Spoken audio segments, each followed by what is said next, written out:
కూతురు కవితతో తాడో పేడో తేల్చుకోవడానికి బీఆర్ఎస్ నేతలు సిద్ధమయ్యారా?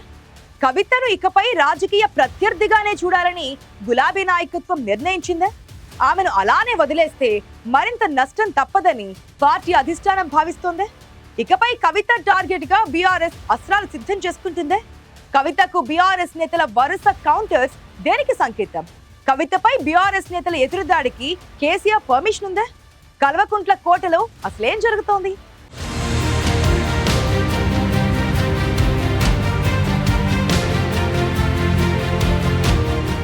తెలంగాణలో ఇటీవల చోటు చేసుకున్న పరిణామాలు రాజకీయంగా ఆసక్తి కలిగిస్తున్నాయి. ముఖ్యంగా తెలంగాణ జాగృతి అధ్యక్షురాలు కవిత బీఆర్ఎస్ నేతలపై చేస్తున్న విమర్శలు రాజకీయంగా చర్చనీయాంశంగా మారుతున్నాయి.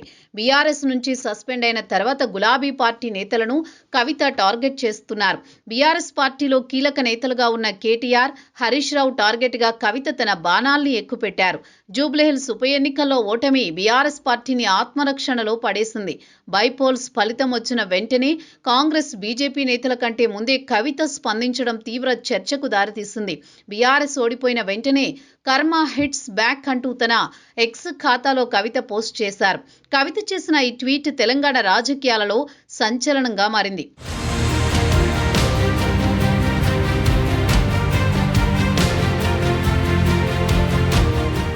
అందరితో ఆగకుండా జాగృతి జనంబాట కార్యక్రమంలో భాగంగా మెదక్లో మాజీ మంత్రి హరీష్ రావుపై కవిత చేసిన విమర్శలు రాజకీయంగా చర్చనీయాంశమయ్యాయి. బీఆర్ఎస్లో కీలక నేతగా ఉన్న హరీష్తో పాటు ఇతర నాయకులను కవిత టార్గెట్ చేయడం గులాబీ పార్టీలో గుబులు రేపుతోంది. నిజానికి గత మే నెలలో కేసీఆర్కు రాసిన లేఖ లీక్ తర్వాత నుంచి కవిత చాలా దూకుడుగా ముందుకు వెళుతున్నారు. డైరెక్ట్గా కేటీఆర్, హరీష్ రావుతో పాటు ఇతర సీనియర్ నాయకులను కవిత టార్గెట్ చేస్తున్నారు. బీఆర్ఎస్ నుంచి సస్పెన్షన్ కంటే ముందే కవిత అన్న కేటీఆర్ని టార్గెట్ చేశారు. సెప్టెంబర్లో కవితను బీఆర్ఎస్ పార్టీ సస్పెండ్ చేసింది. సస్పెన్షన్ తర్వాత మాజీ మంత్రి హరీష్ రావును టార్గెట్గా కవిత రాజకీయాలు చేస్తున్నారు. ఈ అంశంపై తెలంగాణ రాజకీయ వర్గాలతో పాటు బీఆర్ఎస్ పార్టీలో తీవ్ర చర్చ జరుగుతోంది.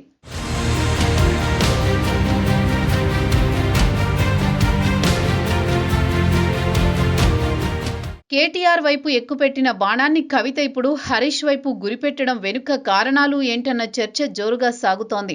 కేటీఆర్, హరీష్ ను కవిత టార్గెట్ చేసినప్పటికీ అసలు ఉద్దేశం వేరే ఉందన్న అభిప్రాయంతో ఉందట బీఆర్ఎస్ పార్టీ. కేటీఆర్, హరీష్ రావుపై విమర్శలు చేసినప్పటికీ కవిత అసలు టార్గెట్ కేసీఆర్తో పాటు బీఆర్ఎస్ పార్టీని దెబ్బతీయడమేనని గులాబీ పార్టీ అనుమానిస్తోంది. కేసీఆర్ని డైరెక్ట్గా టార్గెట్ చేస్తే ప్రజల్లో తనకు ఇబ్బంది అవుతుందని కవిత భావిస్తున్నారని బీఆర్ఎస్ నాయకులు అంతర్గతంగా చర్చించుకుంటున్నారు.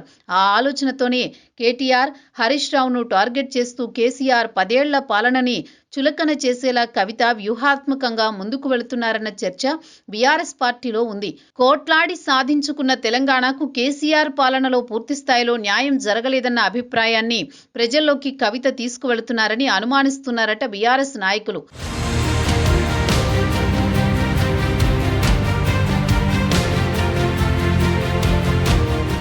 కేసీఆర్ హయాంలో జరిగిన అభివృద్ధి, సంక్షేమ పథకాలు కొన్నింటిని అప్పుడప్పుడు కవిత మెచ్చుకుంటున్నారు. ఇదే ఇప్పుడు బీఆర్ఎస్లో అయోమయానికి కారణమవుతోంది. కొన్నిసార్లు కేసీఆర్ పాలన స్వర్ణయుగంగా చెబుతూనే ఆయన క్యాబినెట్లో పనిచేసిన మంత్రులను టార్గెట్ చేయడం కవిత రాజకీయ వ్యూహంలో భాగమని బీఆర్ఎస్ అనుమానిస్తోందట. అధికార పార్టీ తప్పులను ప్రతిపక్షాలు సహజంగానే ఎత్తిచూపుతూ ఉంటాయి.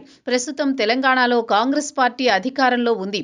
అయితే కవిత ప్రజా సమస్యల మీద కాంగ్రెస్ ప్రభుత్వాన్ని ప్రశ్నించడంతో పాటు బీఆర్ఎస్ నాయకులను డైరెక్ట్గా అటాక్ చేస్తున్నారు. కొన్ని సందర్భాల్లో ముఖ్యమంత్రి రేవంత్ రెడ్డి ఎంత తీవ్రంగా విమర్శిస్తున్నారో అంతే టెంపోలో కేటీఆర్, హరీష్ రావును కవిత టార్గెట్ చేస్తున్నారు. దీంతో రేవంత్ డైరెక్షన్లోనే కవిత నడుస్తున్నారన్న విమర్శలకు బీఆర్ఎస్ పదును పెట్టింది.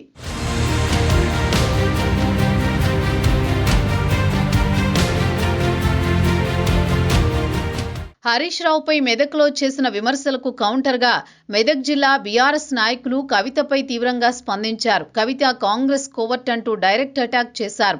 కవిత త్వరలో కాంగ్రెస్ కండువా కప్పుకుంటారంటూ బీఆర్ఎస్ పార్టీ విమర్శలకు పదును పెట్టింది. సంగారెడ్డి ఎమ్మెల్యే చింతా ప్రభాకర్ ఒక అడుగు ముందుకేసి కవితను రాక్షసితో పోల్చారు. కవితపై ఇదే దూకుడుతో ముందుకు వెళ్లాలని బీఆర్ఎస్ నాయకత్వం నిర్ణయించిందంటున్నారు. జూబ్లీహిల్స్ లో ఓటమి తర్వాత ఫామ్ హౌస్ కి వెళ్లిన కేసీఆర్ తో సమావేశమయ్యారు. ఈ సందర్భంగా కవిత చేస్తోన్న ఆరోపణలతో బీఆర్ఎస్ పార్టీకి తీవ్ర నష్టం జరుగుతుందన్న అభిప్రాయానికి అగ్రనాయకత్వం వచ్చినట్టు తెలుస్తోంది. దీంతో కవిత ఆరోపణలకు గట్టిగా బదులివ్వాలని పార్టీ నాయకులకు ఆదేశాలందాయని అంటున్నారు. ఇందులో భాగంగానే హరీష్ రావుపై కవిత చేసిన ఆరోపణలకు బీఆర్ఎస్ నాయకులు అంత తీవ్రంగా స్పందించారంటున్నారు.